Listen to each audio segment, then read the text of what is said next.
Thank you in advance. Of course.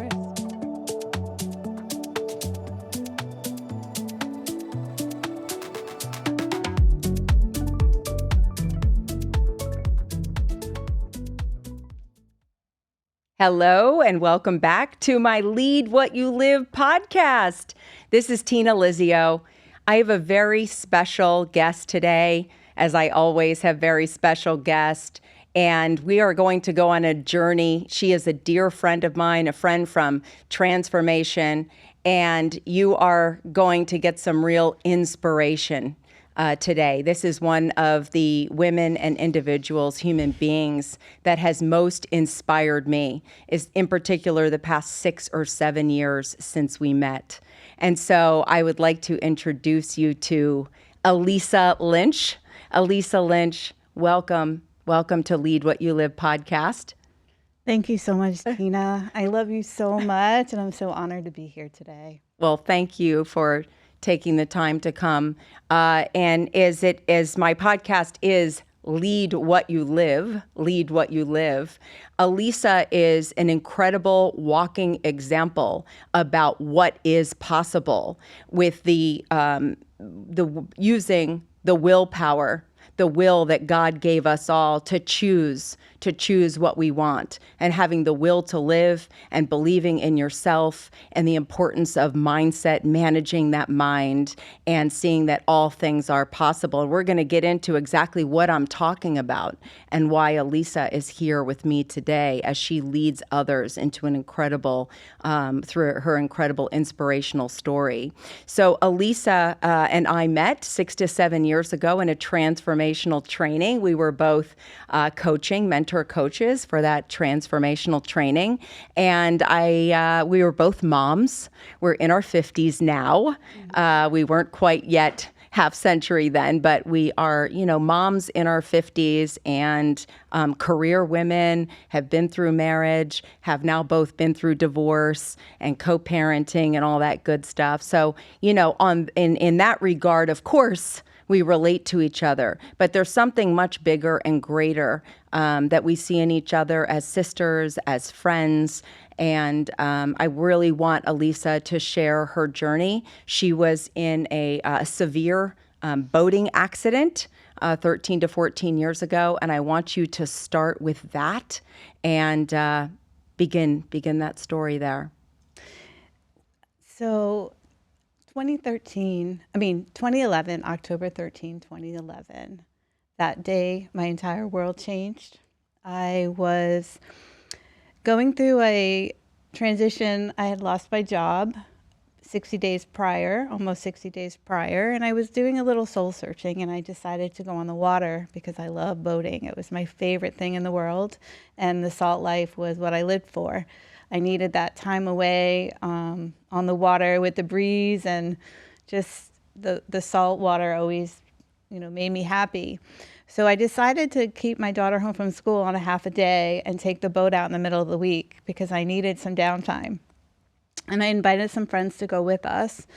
And we booked a boat in the afternoon. I kept my daughter home, and my friend kept their kids home, and we decided to go out on the ocean because it was a flat day. So we got the boat, we went out on the Palm Beach Inlet, and within 30 to 45 minutes, everything came crashing down through a rogue wave that the boat hit that I wasn't expecting. So right before the accident, my daughter was standing in front of me, and she was making me nervous because the boat was going a little on the faster side. So I sat her down next to me, and within a few seconds, I looked over and there was a wave. And I wasn't able to brace myself and hold on because I was holding on to her. And in a few minutes, after I was thrown violently all over the boat and on the seat, I didn't know where my legs were. I injured my spinal cord. My disc had burst into my spinal canal, and I didn't know if I was going to make it to shore. It was the most frightening thing you can imagine. And fear, actually, I think saved me because I was so scared that I was able to look at the sun until I got safely to shore. Wow. And taken that energy and focus till I would get safe to safety.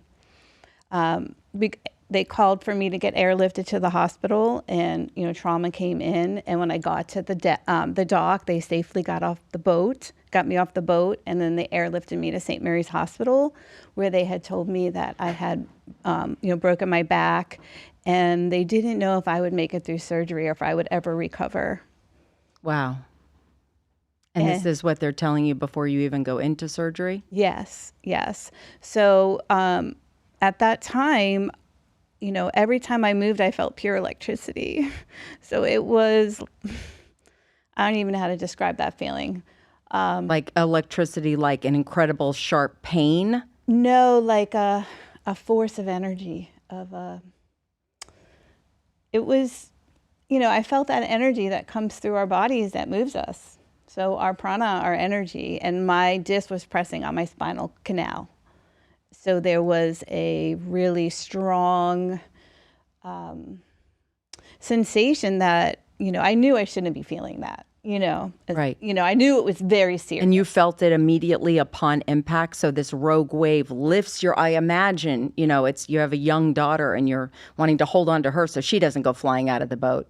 Your body lifts up and boom, you come down impacting in your seat. Yes. And I came down many times. It wasn't one crash. It was several crashes.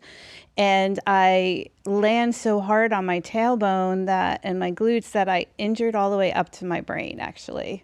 I was fully injured head to toe, which I've uncovered years later. It wasn't, the fall had really created a twist of my body that was being like remembered. So they call it a twisted core, because so after I went in for the surgery, I decided to go for the surgery because I didn't think I had any other options. I thought that what the doctor said, if you want to live, I knew I couldn't feel that power, right? That was not going to, I couldn't not move anywhere. So I trusted the doctors. I went for the surgery. And when I woke up from the surgery, I was in so much pain that I was delirious, suffering, trying to get the feeling back in my legs. It came back after the surgery, which was a miracle in itself. But the pain was so excruciating that I was screaming at the top of my lungs in the bed. Like it was unimaginable. And the first 2 weeks, little by little, my body started settling down a little bit. And I was able to finally breathe again because it actually took my breath away. Wow. And, 2 weeks into it, I was in bed and there was a cross over my bed. And it was the first night I was alone. And God came in and said, don't listen to the doctors. You're going to be healed one day. It's going to be a journey, but you're going to do it. You're going to get well. Don't listen to the doctors. And I didn't know what that meant at the time because that's all I knew was to listen to the doctors. And so I didn't know what that message fully entailed, but I knew God had told me that I would survive and I would thrive one day and I would get my mobility back. And now I'm almost 14 years later, and that message was exactly what I needed at that time. Wow. Because in the hospital. Had I not gotten that message, I don't know if I'd be sitting with you here today, because for the 4 years after the injury and the surgery, I did everything in my power to get well. I went to Miami Paralysis Center. I did rehab that was, a few $1,000s a month, walking on a machine, getting into my physical fitness, going to the doctors. All they did was have me on medication. There was zero hope for me to get well under that model. What kind of medication? Like pain medication? Pain medications, the nerve pain, the gabapentin, you name it, I was put on it. And were you in a wheelchair? Yes.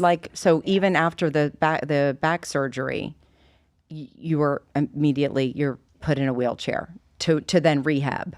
Yes, so when I went to rehab, yes, they had to teach me how to live life in a wheelchair. And I wasn't even able to stand up in the parallel bars. They had to hold my legs for me. I wasn't even able to stand. I couldn't get on a toilet seat. I had to learn how to transfer into a shower, how to get into a car with a board. It was so shocking for my body to go through that limited mobility, and not knowing what was possible for me back then, because I kept hearing them say, we don't know if you're going to walk again. And I just didn't want to believe it. I didn't believe it. Right. I just knew that there was more, and I was connected to God. I didn't know. I just had to put my faith to the test in that moment and know that what I was hearing was my message to get well and to give me hope, because you don't ever see those kind of traumas coming. They come out of nowhere. All kinds of accidents. Yeah. And we don't know. And unfortunately, back then, I wasn't as in tune with my body. So I was very disassociated. So the trauma was even amplified because I didn't have the tools to work myself through a crisis or a trauma like that. Yeah, imagine now, like you said, the pain in the hospital after the surgery was taking your breath away. I understand that. And I remember with the third C-section having my son even in the hospital and them giving me a spinal block, a little distinct from an epidural, but it wasn't working on one side. So while you're there on the table, it's like you're cutting me on the left side right now, right? Because You felt it. You feel everything, and you're almost the pain is so great, and you're locked into a position, right? Mm-hmm. That it's a bizarre feeling when the pain is so great, right? Yes, the and pain was sort of frozen from it. You're frozen, and what happens is when the nervous system shuts down, we go into not even a freeze state, but even higher, a shutdown state, and you dissociate. Yes, and it's a protection mechanism in the nervous system to protect you against a tiger coming, right? But when your body goes through something that's severe, there's a whole bunch of chemicals that are released from the brain, and there's different processes. Like, I had CRPS, complex regional pain syndrome, and that is tied to the chemicals the body's sending out, like, oh my God, her nervous system, her body is in severe distress. And it's a way of protecting you, the pain. And I never knew that at the time I was experiencing it, but pain has a purpose to show you what needs to be healed. So I did a ketamine treatment in the first few years, and that helped me disassociate from the pain a little bit, because once you have learned pain, it's really hard to get out of that loop. So for 4 years after the injury, I did traditional medicine. I went to, like I said, I tried to do everything I read about and tried, and I just wasn't getting better. And I was in bed most of the time with really no quality of life. And I did the treatment from ketamine, and then it was sort of like the pain was somewhere else because I reset my brain patterns. And I did feel like myself a little bit more, and I felt that I came back in my body somewhat. And after that, I made a life change, and that was 4 years in. And after feeling suicidal, depressed, I was having relationship issues.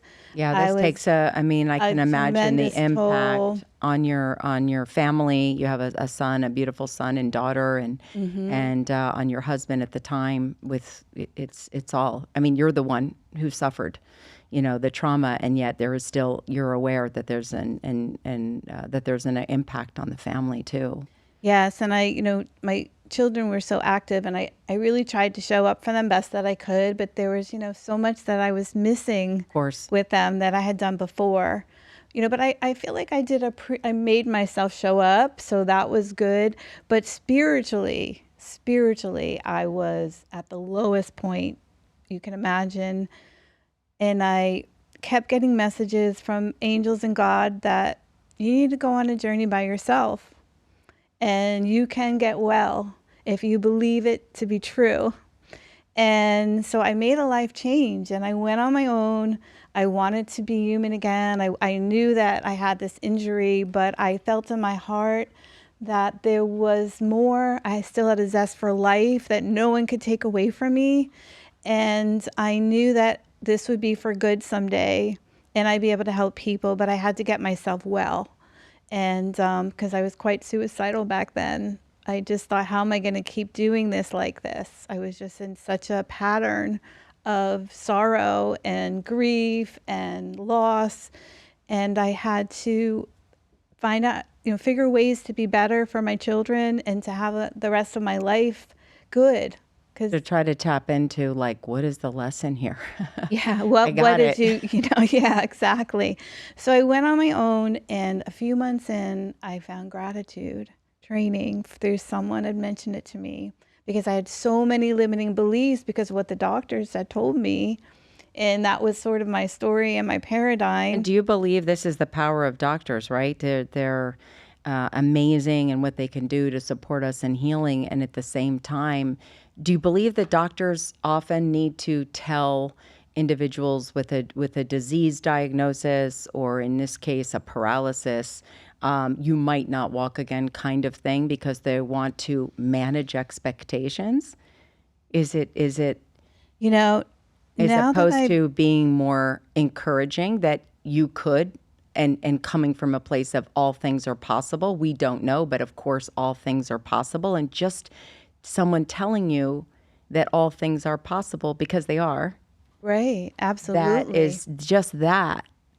But if someone says, well, we don't know if you're going to walk again, and it's the medical professionals, and kind of leaving it at that, is really, Well, if I'm being honest, your subconscious mind is listening to everything and it's recording everything.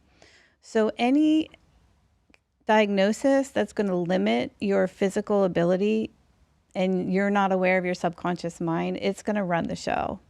So you will stay stuck in right. that diagnosis. Now, I'm not saying you can't heal or, anything's possible with the body, but that nervous system has to be addressed no matter what diagnosis you have. Because the nervous system, if the body goes through anything, any diagnosis, any medicate, right? The nervous system's affected. Oh, yeah. So I believe that, like Joe Dispenza teaches, you really can heal anything and you are never your diagnosis. So I agree. I know how the Western medical model is, that they go to school and they're taught, they clinically, but I don't know if naming things really serves the highest good of anyone. Yeah. Did that answer? Yes, yes. And it makes me think of how people like to go to psychics frequently. And so I always say, well, I don't want to go to a psychic because, again, the subconscious mind, I don't know what they're going to tell me. Someone else is going to tell me their download, and then whether will I choose to believe it or not, right? Exactly. And so it can be powerful one way or the other.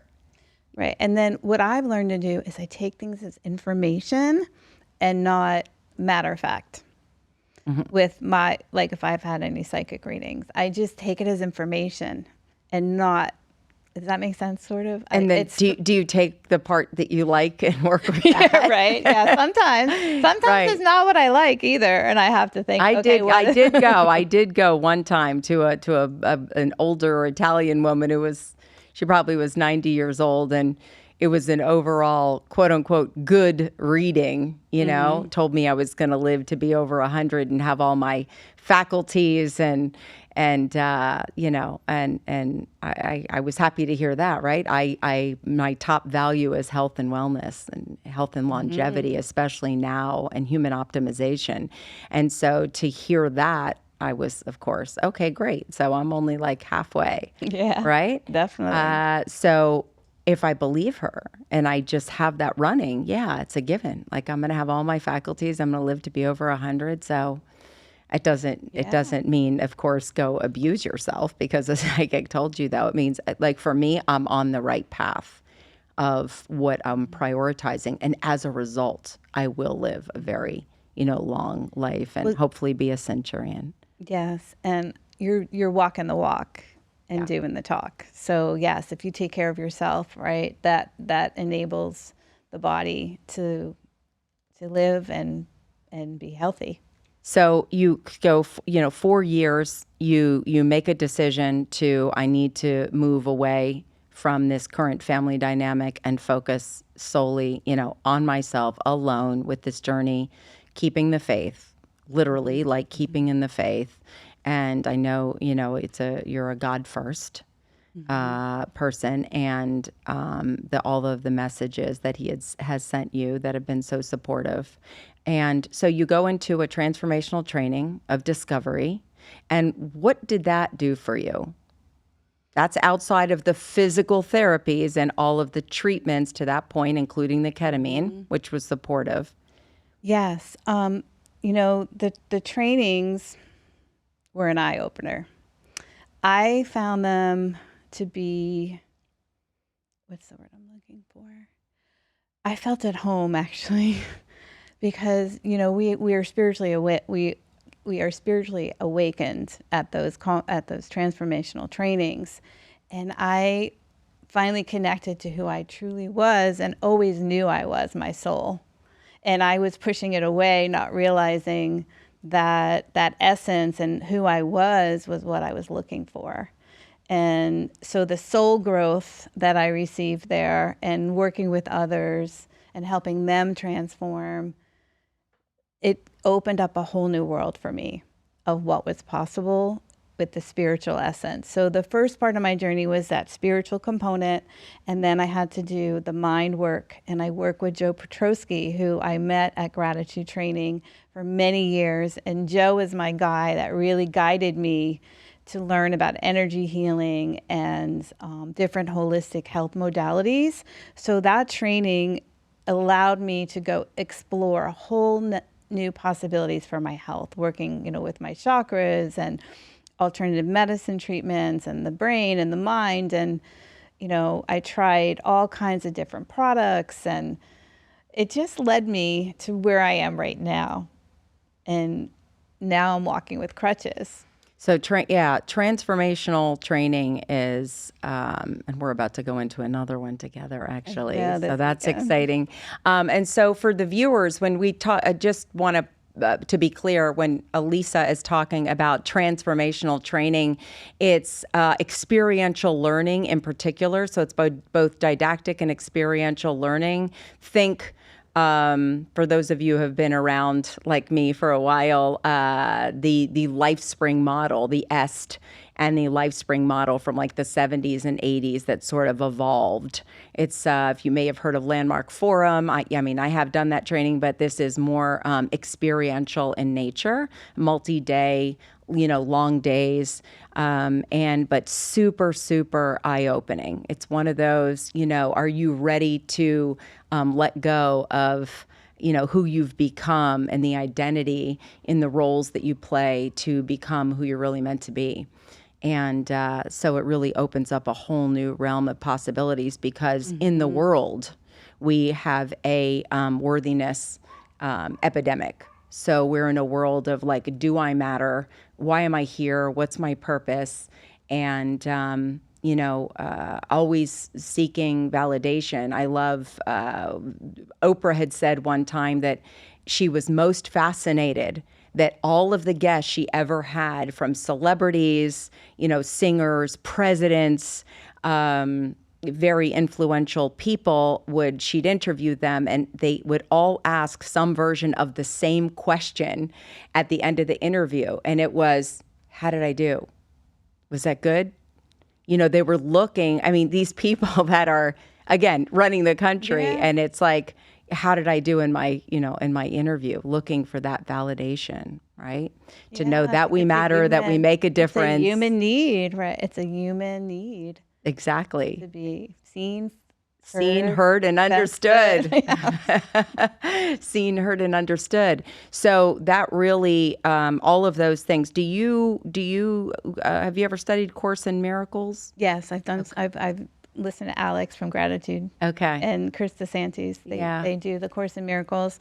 So one of the other things that was really pivotal for me with the trainings was I was able to step into purpose and help people with disabilities. Remember the beach stuff that I Yes, was so up to? please Like, tell our viewers what you yeah, created, because that was an amazing yeah. So, I love the project. salt life so much. And when I was injured, I wasn't able to go to the beach anymore. It would take 4 people to push me in a wheelchair. And I did it my whole life. So it was such a loss for me. And one day I was in Deerfield randomly and I saw a blue mat that was on the ground. So I said, wow, I followed some girl and I was like, I can go to the beach with my wheelchair on the sand. So a light bulb went off and God spoke to me and said, you need to go to all the counties nearby and get them on as many beaches as you can and get better wheelchairs, because the wheelchairs are terrible I was using. Like, 5 people would have to push me in one. So, that was amazing to just step into that service and purpose of helping others.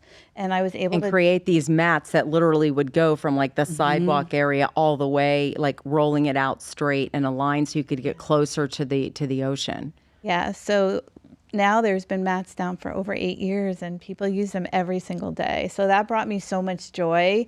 And I definitely, on my adventures going forward, I want to give to that cause as well one day. So stepping into purpose with an injury like I had, it changed everything for me, because it got me out of my situation and giving. And they say the key to living is giving. Right. The gift is in the giving. Yes. And so that was beautiful. That's the trainings really propelled me into learn and step into things that I was probably didn't know was possible. And I always encourage people. I'm really excited because my daughter just graduated from Florida State Business and Psychology, and so I, said, hey, before you start work in New York, I'd like you to do this other transformational training with me. What is this exactly? And so leading her and sort of enrolling her into things that I know that are super beneficial, and having this, new knowledge, information, but also experiential learning. So she's going to do a particular training with me for the first time. So we'll both have, a 4-day experience together. It doesn't take a diagnosis, right, or an injury to choose to explore. To explore, your faith and spirituality, and want to grow, having a growth mindset. A lot of people are stuck and don't have a sense of how to get out of the thought loops and the behavioral patterns of addiction, in particular. There are so many issues that we have in the world today. And so I really want to encourage people to, pick up a book and look locally and see what sort of leadership or personal development, transformational trainings or seminars or courses are available near you. There are many now, especially since COVID, that are available online. Tony Robbins, the OG in transformation, right? He does now many where you can just be home multi-day. He often offers them, and others do, offer them for free online, transformational trainings. In person, I'll always recommend having the human experience and doing things in person, local, to where you can, whether you have to fly to another city or it's local to where you are. But every year, I intentionally do a particular training. Last year, I went to Joe Dispenza's advanced meditation retreat. It happened to be in Colorado, and it was incredible. New tools, new learning, and I put all of these things together, and then I want to support others and lead them, teach them. So you now, where are you now? So bring us up to date with all of the things. It's from therapies to treatments, holistic approaches, traditional approaches. Where are you with the doctors? And in your, tell us. Well, not really with doctors anymore.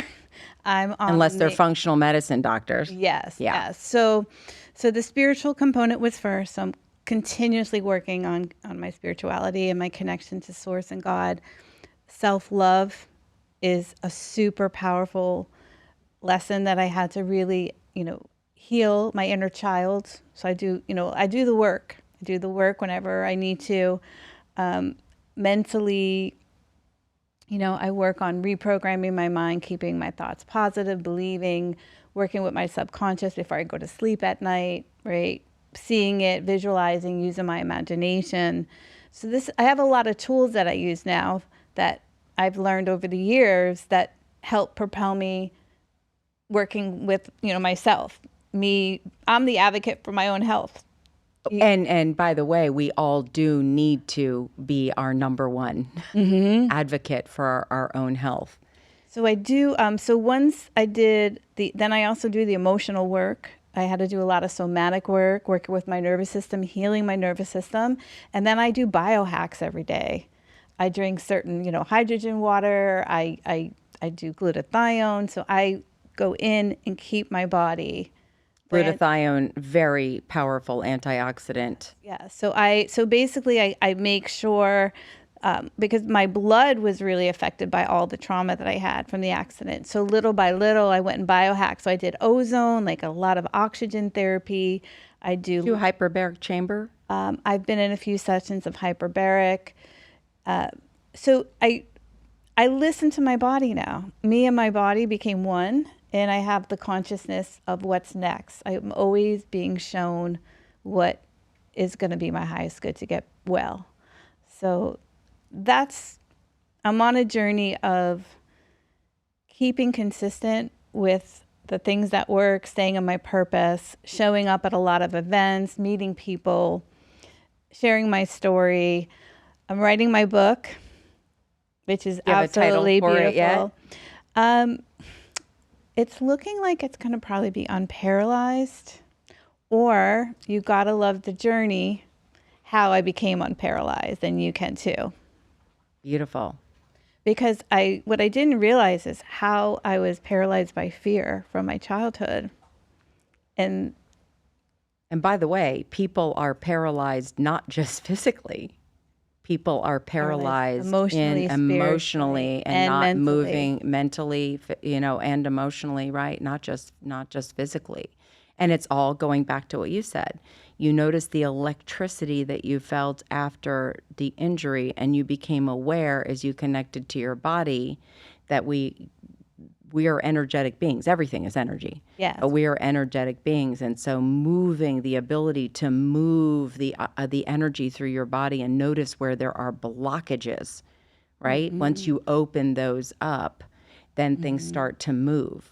Because what the viewers have to know is that Elisa is walking with her sticks. She walked into the studio today. Yes, she has her wheelchair in the back of the car, but to go from the car to come in here is that she is walking with the sticks. And she walked into the restroom and used that, and we got all set up. And I, said, do you need support? Nope, I got it. And you live alone, and you do all of it blows my mind. It blows my mind because you do remind me, we're of the same age, having careers, having children, and yet you suffered this major trauma that I didn't. And in talking about what's possible, all the things that are possible and synergies, what you're up to, what I'm up to, and that you said to me, you can do things, Tina, right now that I can't do.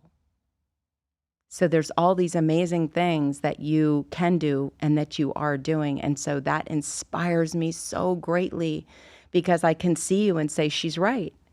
It's endless, the amount of things physically that I can do, and then the impact on the psyche, right? Mm-hmm. For you, not only do you feel that limitation, but you have to rise above mentally and emotionally the limitation. And you see that improvement and inspire yourself as you see the improvement every day. And you are getting better every day because I've seen you for 6 to 7 years. I know. And it's like I'm tears of joy because I say, wow, I can't believe the will, the willpower and what's possible. And so there are, your birth name was Lisa Marie. Yes. I'm Tina Murray, and I have a sister, Lisa, but we're Lisa Marie, and you changed your name to Elisa, Elisa. Tell us about that. So I kept having dreams. You need to be Elisa. It's time to be Elisa. And I kept thinking, why are you dreaming this? So one day I decided to Google what the name meant on my phone. And it said Elisa means God's promise. And I knew instantly what that message was that I was reborn. I had the Phoenix journey. I rose. And now I was supposed to become who I was truly meant to be, empowering and sharing with the world the miracles that I've received from all the inner work that I've done, physical work that I've done, and what's possible for any human that goes through a trauma like this, because there is very little hope for people that have an unexpected severe injury. If you don't believe. You have to believe, but you also have to learn about the body. I could have believed, but I still had to take action. There's also action that has to be taken. You have to learn about your nervous system. You have to do, surrender. A lot of it is that inner work inside. The mother, father work, the spiritual work for your inner child, for loving yourself, for surrendering. How would you suggest people do this? From going to a therapist? Like I said, we're talking about sort of transformational trainings, but when you say do the inner work, not everyone necessarily knows what you're referring to. So when you say healing the inner child and mother, it's working through your ego, surrendering your ego. Life coaching is great because coaches that's how I got here. They would really bring to my attention what wasn't serving me. And if our subconscious mind's a record keeper of every experience you've ever had. So sometimes you have to go in and twerk some of those programs and shift your beingness, right? Where we learned a lot about how to be it. And that is a superpower because you can change anything. You're not ever stuck, I feel like. So I think coaching is really important. I still do have coaches, and surrounding yourself with the right like-minded people and listening to that intuition, because everything I've accomplished was that little voice inside of us, that our connection to God, our higher selves. And listening. But doing what whatever you're feeling, there's a reason for it. Because we're always trying to get higher and grow. That's what we came here as spiritual beings, having a human experience. And we're here for our souls to evolve into the greatest version of ourselves. Yes. But individuals, humans need to believe that in order to embrace and take action and have that growth mindset. I mean, not everybody does. Yes. But we can inspire it. We Absolutely. Can be it. And I have a desire to inspire, yeah. for sure. I think inspiration is the greatest motivation. And I love nothing more than, as a coach consultant, working with people and asking the powerful questions, and where they say, wow, that's a good question. I hadn't thought of that. Because we're left to our own, thoughts. We don't have somebody else to bounce things off of and get proper perspective. Mm-hmm. Joe Dispenza's work is really powerful, as you know, as far as changing your energy will change your life. Yes. So that was a lot of the work I had to do too. You have to become someone new. I love that you just said that. So change your energy and change your life, because the universal law number one for me that resonates is that everything is energy. So if everything is energy, like it's a law, then energy is everything. So I know for me, keeping my energy as high is everything.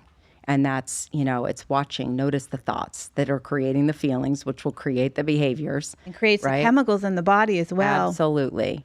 And so what are you reading? What are you watching? What are you listening to? Who are you surrounding yourself with? Right? And mostly trust yourself. Listen to your intuition. Trust yourself. Tap into faith. And God gave us all that one thing is to choose what we want. So choose you. choose you and Absolutely. choose love.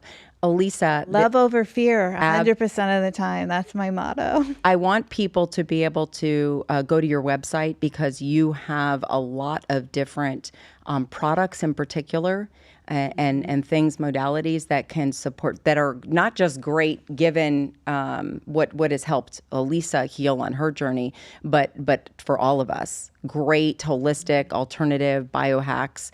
And so you can be found at My website's elisalynch.net. And if anyone wants to reach out to me, I'd be happy to, give them an energy reading scan and go over all the different products and support any way I can. I find a lot of people have low energy, and just by increasing your energy, by drinking hydrogen water and frequency water, could change someone's life, right? Because everything's about something how as you seemingly feel. so simple. Yes, yes. So what I have on my site are things that I personally use that have made a tremendous impact. Yes. Thank you so much. This is, of course, always to be continued on your journey because, I'm like right there beside you and watching.